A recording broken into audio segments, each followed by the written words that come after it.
네, 안녕하세요. 저희 단체급식 지금 인적 자원 관리하고 있습니다. 그래서 거의 막 끝을 향해 달려가고 있는데요. 저희 남은 거는 인적 자원 관리하고 마케팅 파트 두 파트거든요. 그래서 인적 자원 관리는 실제로 저희가 인사 고과라든가 교육 훈련이라든가 임금 실제로 지급하는 거 이런 부분만 좀 남았습니다. 그래서 이번 시간에 할 거는 이제 인사고과의 목적하고 인사고과의 한계, 그 다음에 교육훈련 방식하고 임금의 결정 요인입니다. 요거 하기 전에 저희 프린트 한번 볼게요. 연장사 단체급식 참고자료 11번입니다. 제가 지난번에 했던 키워드 한번 다시 짚어볼게요. 그래서 키워드 보시면 이제 시설 설비 관리에서 우리가 트렌치라는 거 했었고 트랩 했었고 후드 했었습니다. 그 다음에 대량 조리기구엔 어떤 것들이 있는지 하고 실제 모양까지 여러분들이 알아두시라고 말씀을 드렸고요. 그 다음에 원가의 정의와 3요소에서 원가의 3요소는 3가지가 있었는데 재료비, 인건비, 경비 있었습니다. 그리고 손익계산서와 대차 대조표라는 거 말씀드렸었고 그 다음에 손익분기점 BEP 계산하는 거 실제로 우리가 계산했었거든요. 그래서 예를 들자면 뭐 5,000원짜리 기억나시죠? 우리가 한 끼에 뭐 5,000원에 판매를 한다면은 여기서 변동비로 뭐 4,000원 정도가 든다. 근데 하루에 발생하는 비용이 10,000원이 꼭 든다. 고정비가 라고 하면 우리는 몇 끼를 팔아야지 손익분기점이 되겠느냐라고 했을 때는 한 끼 팔 때마다 우리가 1,000원씩의 여유자금이 생기니까 요걸 메꾸려면 10끼를 팔아야 우리는 손익분기점이 된다라는 거거든요.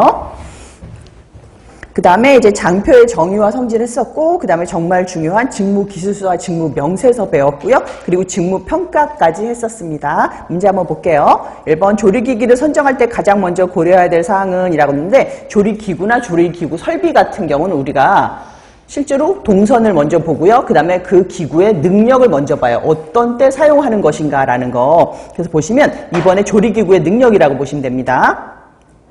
이번에는 기기와 그 용도를 설명한 것 중에서 옳지 않은 것은 이라고 하는데 1번 필러는 감자나 당근의 껍질을 벗길 때 사용하는 게 맞고요. 그리고 2번에 초퍼는 식재료를 다질 때 사용하는 게 맞습니다. 3번에 믹서는 액체 교반이 아니라 액체를 교반할 때는 우리가 블렌더를 쓰고 믹서는 피자 반죽이라든가 이런 고체를 섞을 때 사용을 하게 됩니다. 그래서 3번 틀린 답이고요. 4번에 육절기는 육류의 뼈를 절단할 때 맞습니다. 그리고 5번에 연육기는 고기를 연하게 할 때도 맞고요.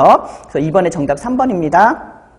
3번에는 가열 조리기기에 속하지 않는 것은 이라고 했는데 우리가 주방 설비는 크게 둘로 나눌 때 하나는 전처리기구, 하나는 가열 조리기구거든요. 가열 조리기구는 우리가 생각하는 열이 들어가는 기구라고 생각하시면 돼요. 가스레인지라든가 밥솥이라든가.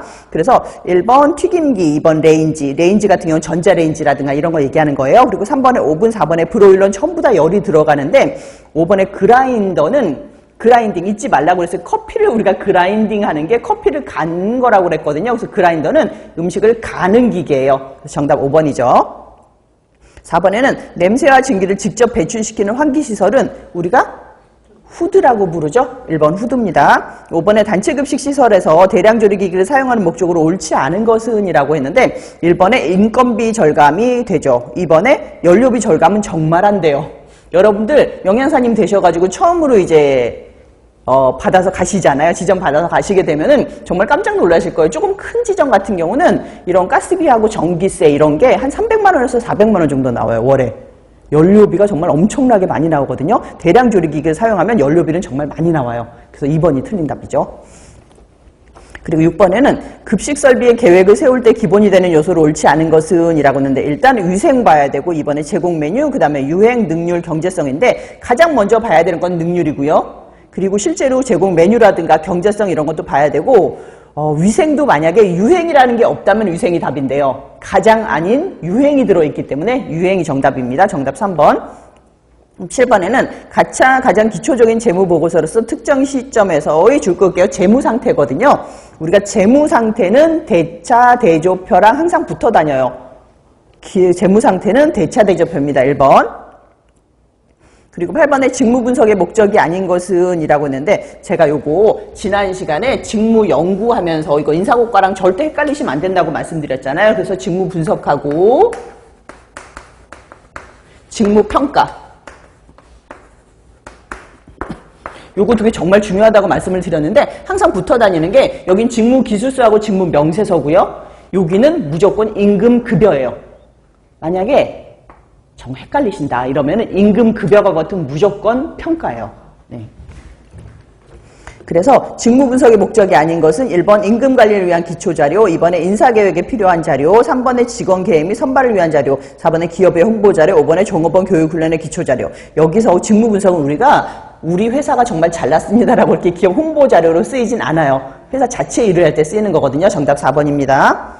그리고 9번에는 한 급식소는 점심식단을 5,000원에 판매하는데 이 급식소에서 1일 기준으로 지출되는 고정비가 30만 원이다. 일식당 변동비가 4,000원일 경우 손익분기점에서의 매출은 이라고 했는데 그럼 한번 볼게요. 5,000원에 파는데 한 끼당 4,000원씩은 항상